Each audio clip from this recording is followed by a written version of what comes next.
Municipal. Aqui quem fala é a professora Carla Coelho, do 5º ano, e hoje eu estou aqui com vocês com um vestido bege, um colar preto, um cinto marrom e atrás de mim nós estamos projetando as imagens referentes à nossa atividade de hoje, as nossas atividades de hoje.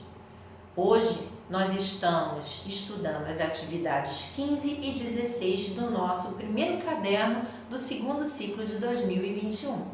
Vamos lá?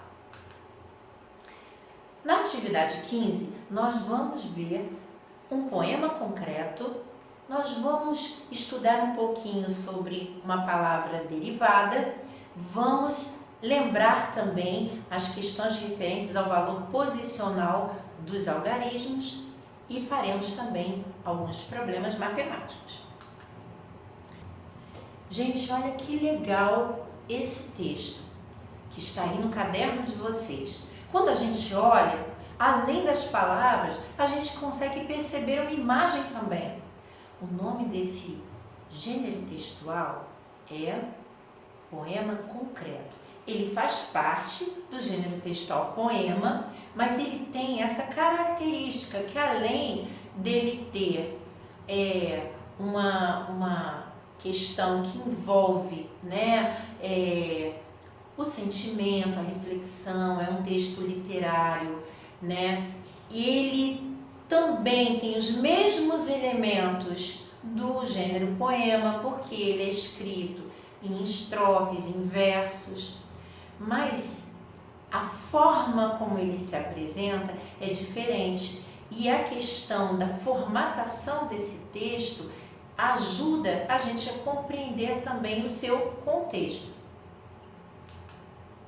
Depois do seu texto, você vai fazer algumas atividades de interpretação.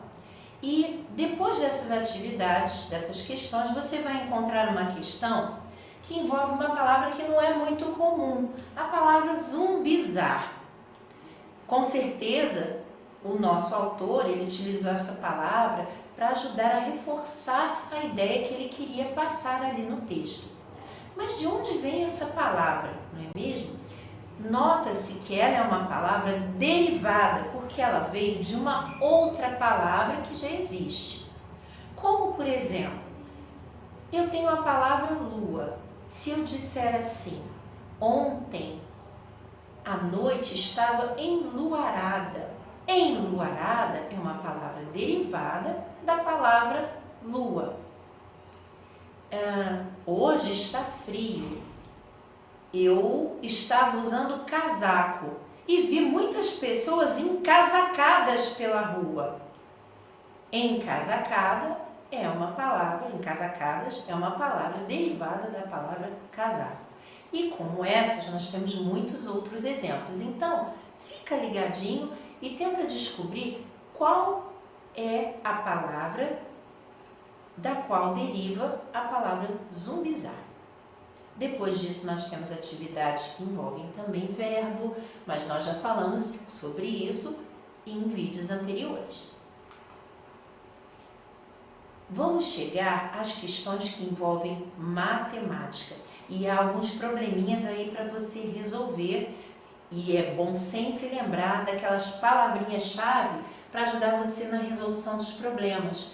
Qual a diferença entre uma quantidade e outra que pode estar assinalando que é uma questão que envolve subtração? Quanto você quer saber quanto tem a mais ou a menos também, a subtração. Quando nós vamos usar a multiplicação é porque nós precisamos descobrir a mesma quantidade várias vezes repetidas. Então fique ligado. Mas nós temos também uma questão de matemática aí do seu caderno de atividades que envolve valor posicional. O que é o valor posicional, gente? É o valor que o número tem, que o algarismo tem, dependendo do lugar que ele está dentro do número, dentro do quadro valor de lugar. Então, por exemplo, nós temos aqui, um exemplo para vocês darem uma lembradinha. Nós temos um número 143.697. Esse número, ele está no quadro valor de lugar, ocupando duas classes, a classe das unidades e a classe dos milhares. Então, esse número aqui, ele tem duas classes, de unidades e de milhares. E cada algarismo que compõe esse número, ele tem um valor específico dentro desse número. Por exemplo, aqui nós temos o número 1. O número 1, se nós pensarmos de forma isolada, ele vale 1. Mas aqui, nesse número, o número 1 está na ordem da centena de milhar. Então, 1, na verdade, vale 100 mil.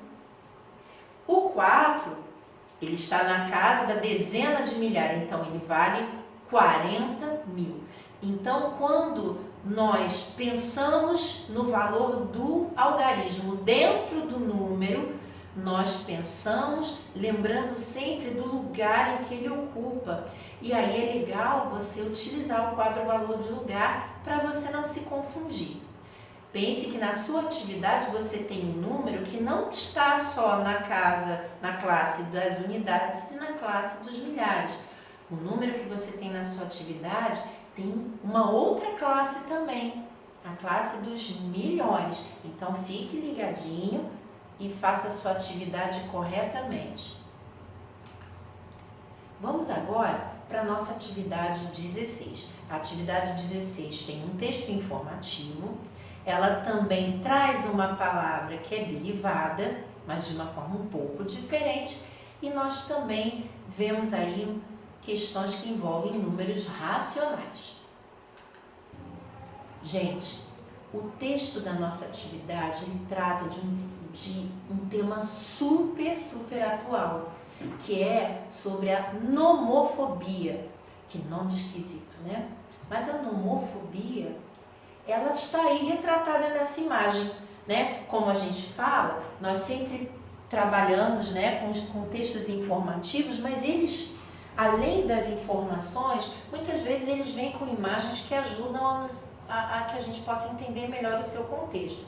Observem essa imagem, né? Vejam aí um monte de crianças com os seus rostos voltados para o celular, enquanto seus brinquedos estão em volta e eles não brincam mais, né? O mundo deles, aí nessa imagem, já não tem mais a mesma cor, não é mesmo? É algo para a gente refletir, porque quantas coisas a gente desperdiça de bacanas na nossa vida quando ficamos tempo demais na tecnologia, não é mesmo?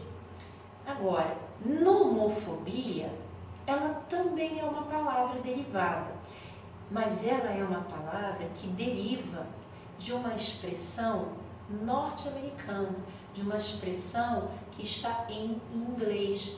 E aí ela foi abrasileirada e agora faz parte do nosso idioma e está aqui no nosso texto nos ajudando a entender e refletir sobre esse problema tão sério na atualidade.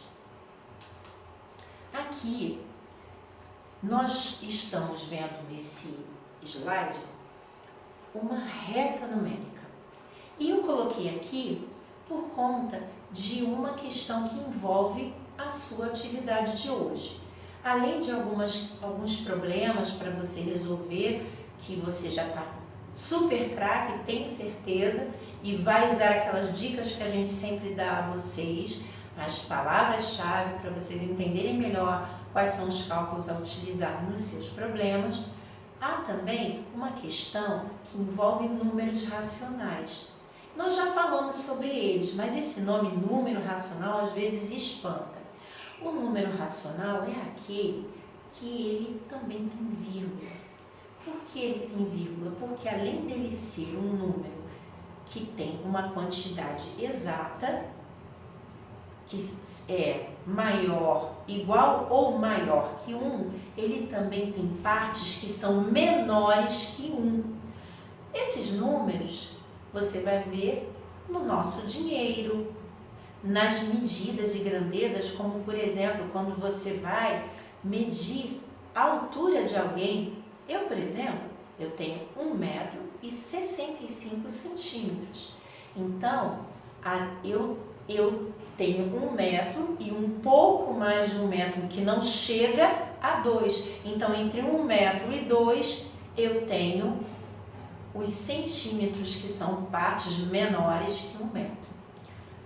Na sua atividade, você vai ver uma questão que envolve números racionais, que é um valor que é maior que 4, mas é menor que 5. E você vai precisar identificar aí na sua reta numérica aonde está aqui dentro dessa reta o valor que você precisa marcar, ok?